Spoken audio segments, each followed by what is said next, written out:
I think I'm at a point now with this third one, especially where I can really accelerate it. And, and that's just the power of compounding, adding one property and then the next. And as long as you don't have to live like a, pauper, but as long as you keep rolling your profits into the next down payment, you can really accelerate it. And of course, like I said, after the first property, you want 10 immediately, but, right. Yeah. Part of the learning process is, the patience you have to exercise, to get to the next one.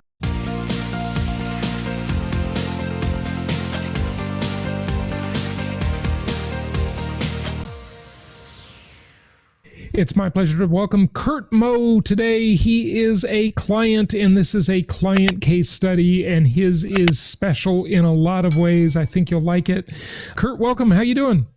I'm doing great. Thanks for having me, Jason. Happy to talk about real estate and whatever else. It's good to have you on. And, we talk a lot. We're messaging back and forth frequently. Yeah. I first came to know you about 3, maybe 4 years ago, I think. I remember when you messaged me and you said something that was really cool. Do you remember what you said when you introduced yourself?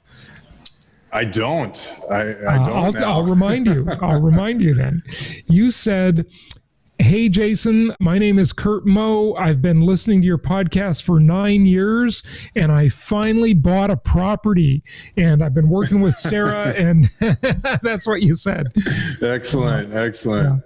Yeah, that was awesome. I remember it. And, it just makes me think, some people, they hear the podcast, they find us on YouTube, whatever, and they jump right in and do stuff. And some, they got to warm up to it for a while. So Tell us about your story and where you first started listening to this show. I think it was when you were serving in Iraq. And by the way, thank you for your service.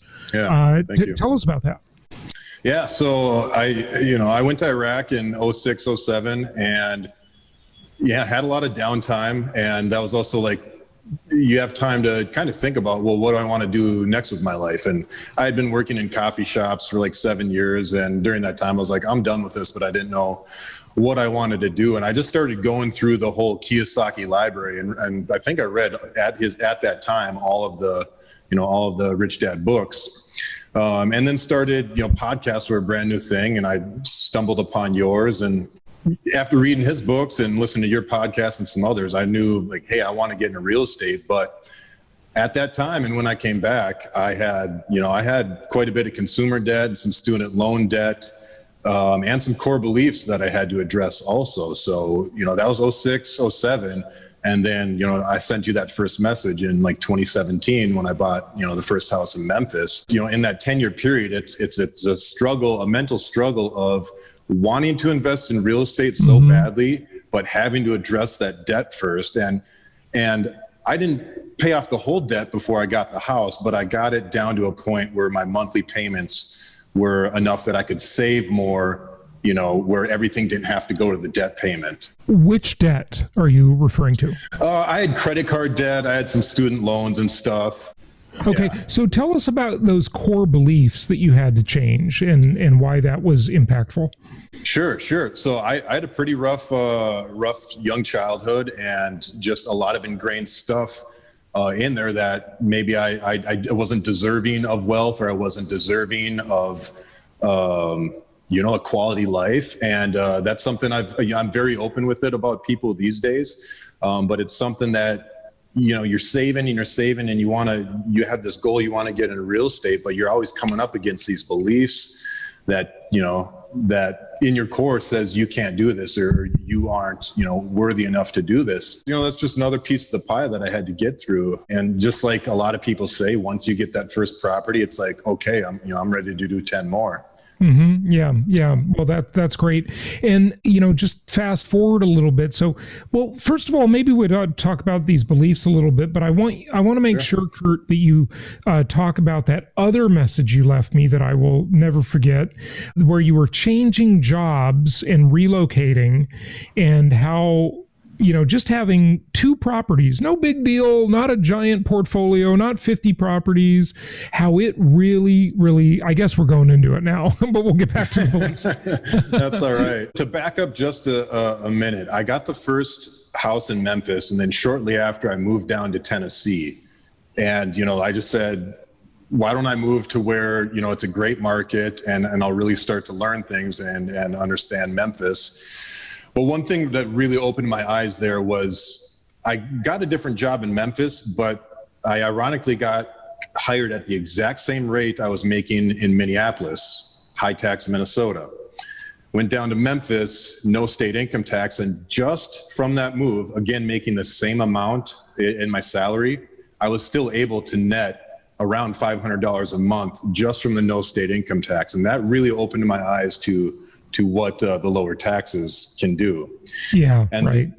Yeah. And now, interestingly, you're living in Puerto Rico that has the best tax deal on planet Earth for an American citizen. If you're not American, you can do all kinds of stuff, but Americans are kind of trapped because the IRS taxes you worldwide, except Puerto Rico, they give you a big exemption. So congratulations on that.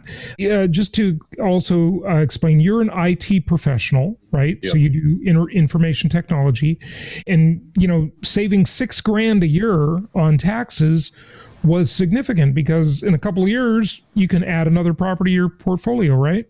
Absolutely. It was incredible. Especially it really, the numbers really helped.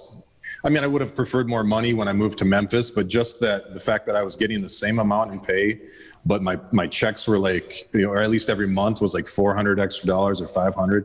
Well, your cost of living was lower too, right? That too. Yeah. That too. But to the message, when all this pandemic started, I was actually in the middle of switching jobs and was kind of nervous about things. But I remember the message, and I just had maybe not a confidence, but I didn't have a fear and an anxiety. And I just said, just from having these two houses, plus the income and savings that I have, I know I'm feeling a lot better and a lot less anxious, and I don't have to worry about as much as I would need to if I didn't have this passive income coming in. And even if it got to the point where it was a really weird transition because my new job really delayed on bringing me on board, where I was taking just a week off between jobs, and it ended up being 5 weeks because they didn't know what to do as COVID was starting. So you were switching as the COVID thing was becoming a big deal. And so they delayed your hiring.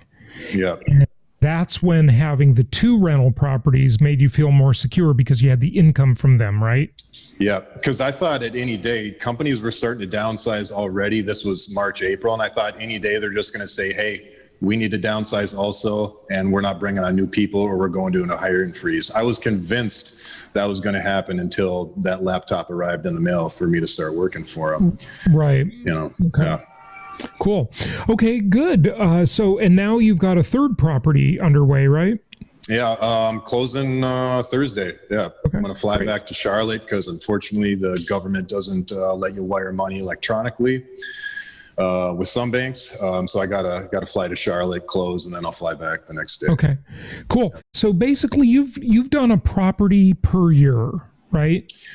But just about. I mean, it's been, I've really had to bootstrap, all my savings and, cash flow. It's all going into the next down payment. But I think I'm at a point now with this third one, especially where I can really accelerate it. And, and that's just the power of compounding, adding one property and then the next. And as long as you don't have to live like a, pauper, but as long as you keep rolling your profits into the next down payment, you can really accelerate it. And of course, like I said, after the first property, you want 10 immediately, but part of the learning process is, the patience you have to exercise, to get to the next one and the next one. This is definitely an addictive hobby, being a real estate investor, isn't it? Yeah. Yeah, definitely. Yeah. Good stuff. Well, you talked about those limiting beliefs. Do you want to circle back to that at all? Because I think that's really important for a lot of people. And it's amazing, it's this difference between context and content, right? For example, fish, they live in water. Do they notice the water? Well, we don't know because we can't read their minds, right? But probably not. We live in air. Do we notice the air? We don't really think about it too much unless it's really bad, right?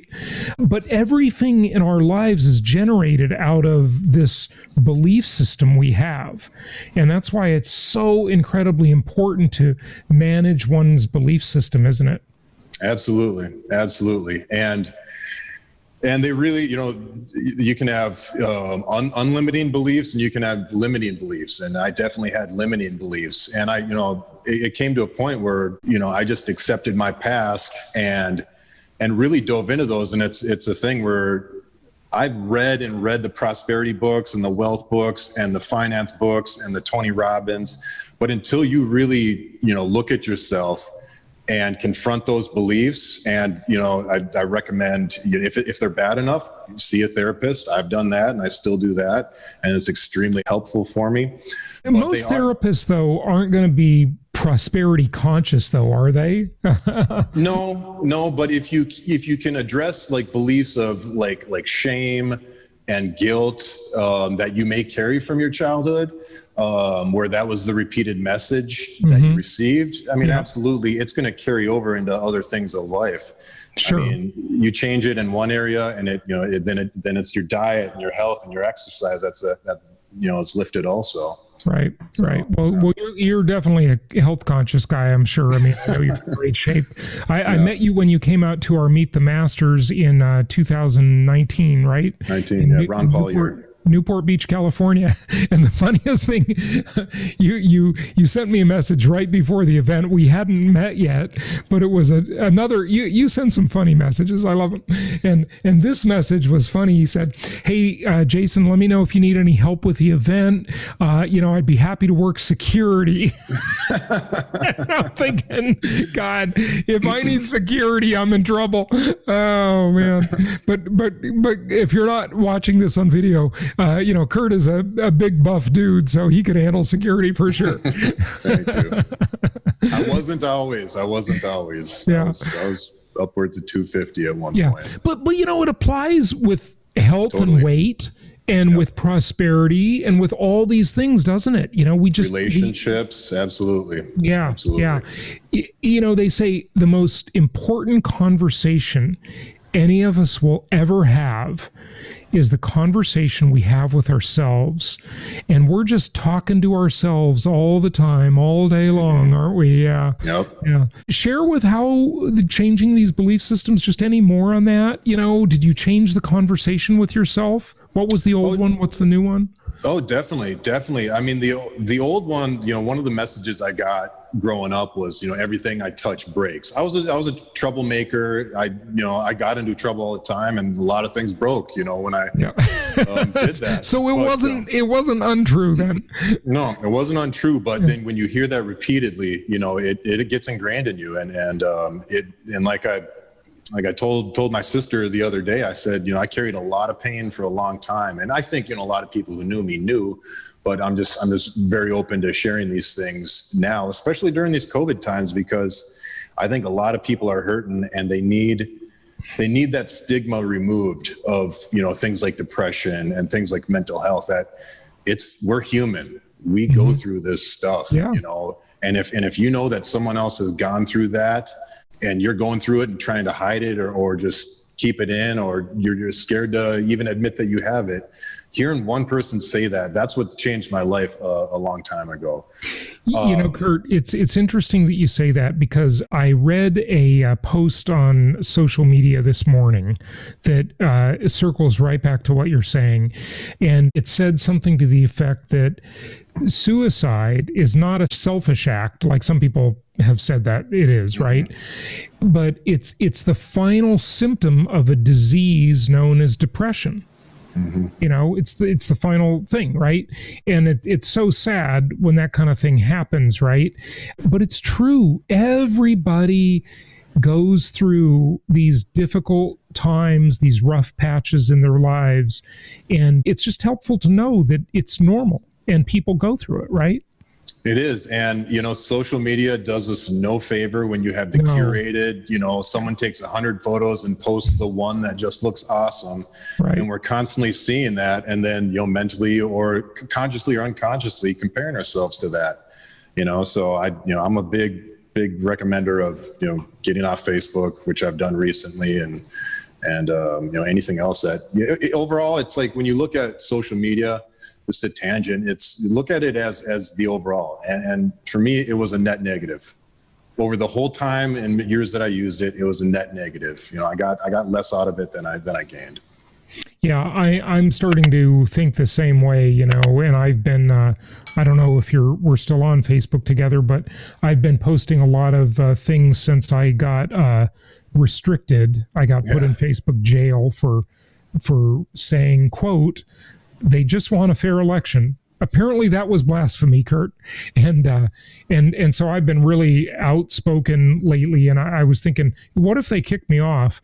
And I'm thinking it might be a blessing, you know? Yeah. Because that comparison trap is bad. But, you know, is it always bad? Because sometimes the comparison thing makes us strive for more, right? We need to have our heroes and our idols. I don't know how to really break it down into words, but there's the heroes and the idols, but then I don't know what social media does to it. It's, you know, it's that YOLO life. I was in Guatemala recently and I saw some folks taking a photo, and I was like, and I just kind of jokingly walked by them and I said, you know, guys, life doesn't wait for Instagram.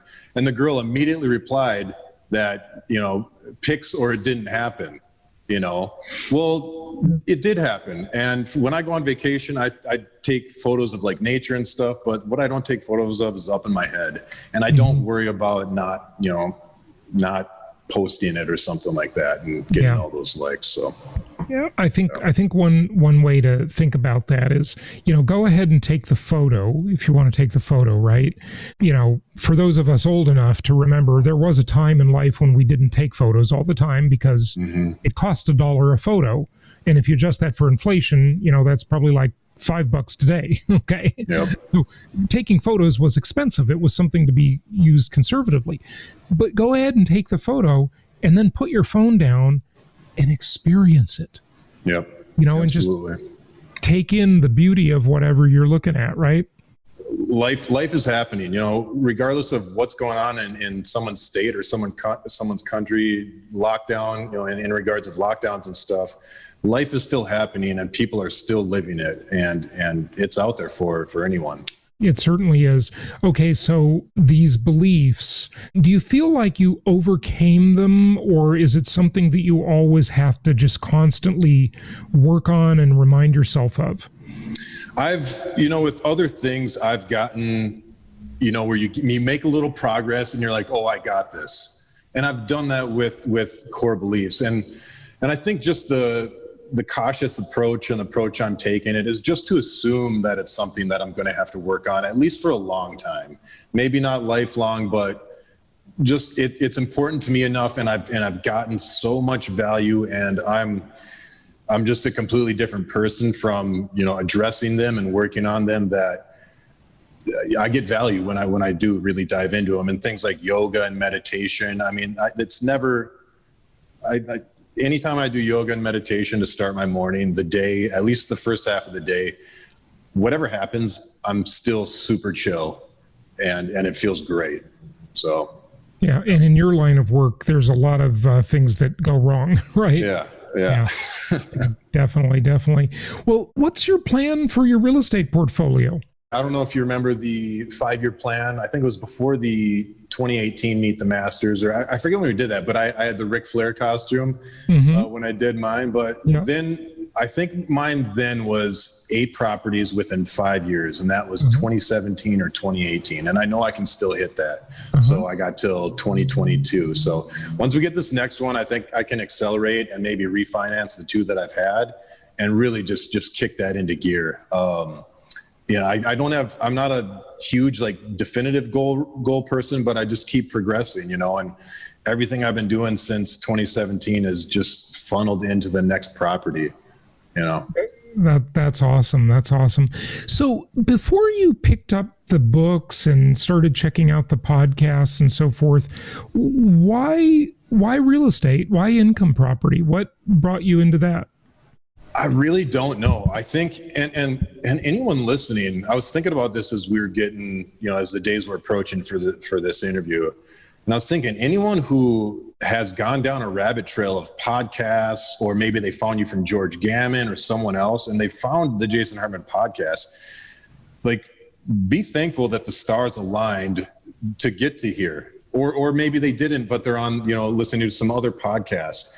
And I don't know why. I don't know why I got into real estate. Once I started reading it, it made sense. Passive income. This looks nice. You see the Robert's cash flow quadrant. Okay, I want to be in this quadrant. And real estate seems to do that. It's just the rabbit trail, I guess. And if you follow it and you follow the direction it brings you, I think good things will happen. It's like listening to podcasts and just being a YouTube junkie for like George's channel or Real Vision and other stuff like that. If you really just make that as part of your life, you can't not be changed somehow because of it. It's impossible not to, as long as you're absorbing it and you're not just sleepwalking, as you're listening to the podcast. So I know it's not a great answer, but I think life leaves little breadcrumbs to trails of positivity. As long as you follow them, good things are going to happen, as long as you take some action. Yeah. And, I guess part of that is not specifically about income property or real estate, but it's just becoming more financially focused. And some people, Curt, might view that as work, right? But other people just think it's interesting. It's an interesting thing. I mean, to me, it is, at least, studying investing and economics and stuff like that. I remember years ago, I took a community college night class with my mom, and I was only in high school at the time. I was a senior in high school, and I took like a real estate finance class or something with her. And, we met some different people. And, I remember meeting this one like rich guy, and he talked about how he owned all these, I think, bicycle stores. And I recognized the brand because those stores were all over. And, he had all this real estate and stuff. And I asked my mom, I said, why is someone like that here? And why is someone like that working on investing and working at all? And she said, it's just interesting. What else are you going to do? I mean, you got to be interested in something. You do. So, yeah. I had a coworker and a good friend. We were chatting earlier, and he knows I'm flying to close out the property on Thursday. But he's like, what's your goal? Retire early. And I said, well, retire in the sense that if I want to walk away from a 9-to-5, I can, but I'll still keep working on something. Like I enjoy the fulfillment and the sense of achievement, that you get from a day's work, or, saving it up to get your next property. We need that, as everyone knows, or I'm sure everyone's heard something, if people who don't do anything after they retire at 65, they're kind of gone with, they're off this world in a few years. Yeah. You really need it to live. So you got to be engaged. That's the people who live the longest and the healthiest are engaged in stuff. If you like financial freedom, you might as well be engaged in the area of finance and investing, right? Well, Curt, any lessons you learned along the way? I'm sure there have been some that you can impart or share with people listening, any technology that you're using, any apps, any tools or resources or anything like that to do better at investing? Yeah, well, I mean, real simple is stay out of debt. And if you're in debt, address it immediately. Except for mortgage debt, right? Except for mortgage debt. Yeah, okay. Cap off that consumer debt and do what you can. Do the Dave Ramsey method. The snowball method is what I did. There's a lot of great calculators out there where you can see visually. I think one of them is like snowballcalculator.com or something along those lines. And you can see visually the breakdown of when you're going to pay off each if you pay off this much extra per month. And then once you can, just start saving for that first property. I waited a long time, almost a decade for that first one, but I mean, that first one has changed my life, and the path since then has also. As far as tools, a tip of the cat to Drew Baker. I've dipped my toe in self-management with the one house hack I did in Memphis. So I use tools like Smart Move for my background checks, and then I use Cozy. Cozy, yeah. I use Cozy for direct deposit. We've had them on the show, yeah. Yeah, it's a good service. And are you using, you're using Property Tracker, right? Property Tracker, yep. Property Tracker is great, especially when it comes time, like right now, to get your Schedule E in. Do your taxes, for that. Right? Makes it a lot easier. Yeah. I don't know. There's so many, that's one of the other, I guess, affirmations I've been telling myself lately is the world's full of trustworthy and safe people. Not all of them are trustworthy and safe, but there's tons of them, and people who want to help. And I think that's another belief I had to get over is being comfortable asking for help, asking for assistance on things, and not just living in my pride that, I can figure it out on my own. There's groups like Jason Hartman, other groups and tools that can make it happen. And along to Drew's line of self-management, that's easier than it's ever been. Yeah. That's easier than it's ever been. So, you can cut out your property manager if you feel comfortable. I still use management, but I self-manage that one. Yeah. So you self-manage you have two now and you'll have three soon. You self-manage one of the two, right? Yep. Okay. And I'm going to put the next one under management also. Yeah. Good stuff. And I agree with you, that most people are good people. Most tenants are good tenants too. The vast majority of them. There are definitely some scammers and shysters out there. We've all, been burned by them at one time or another, maybe multiple times. I came across a good quote, and I have to credit one of my social media friends again. There are some good things out of it. And I'll just, it says, and I took a screenshot of this because I like the quote so much. It said, "The rich get richer because the poor think every opportunity is a scam." And there are certainly a lot of scams out there, but you got to balance that. You got to take some risk and be willing to try things. And sometimes it's not going to work and you are going to get burned. That's just reality. It's just odds, right? It is. And it's like, I don't know if it was the previous episode or 2 episodes ago where you said, look, what the Fed is doing and what central bank's doing is absolutely terrible. But what are we as individuals going to do to change it? So we can do what you always say, which is align ourselves, with the most powerful forces that is known to man. Yeah, right. These governments and central banks, they're not ethical. What they're doing is not right, but we aren't going to change it. So we might as well just align our interests with theirs. We're not part of it. We're not doing it. Okay. It's not like we're going to commit the crime with them, but look, they're going to do certain things. Nobody's going to stop them. Okay. And we might as well just ride on the coattails of what they do. And that means get those big, long mortgages and don't pay them off. Don't pay them down. Let those mortgages make you rich. And I want to make sure you distinguish that because you said pay down your debt. And I know you don't mean the good debt, right? Right. Yeah. Low interest debt that's, tied up to a house. Absolutely. That's the good stuff. That's the good stuff. Good deal. Hey, tell us about your military service. And again, thank you. I mean, you were in the action. Tell us what you did. Kind of. I never, I was logistics. The MOS for any other military guys is 88 November. We were the core transportation hub for everything going on in Iraq and, things would come in through Kuwait before there. But it was a wild time, great experience. For jobs like mine, if you don't need to go off base, you don't go off base. So I didn't see any, action, as we, see in the movies and stuff. But one thing that was really nice, anytime you do run into a guy who drove truck, trying to dodge IEDs and stuff, or an infantry guy, and you have a talk with them and, our job, we kind of knew our place, but it's like, I'm just a logistics guy. But everyone in the military knows that nothing happens until something moves. Some type of equipment, people, or things move. And that's a fact. That's interesting. That's a good metaphor for life and investing, isn't it?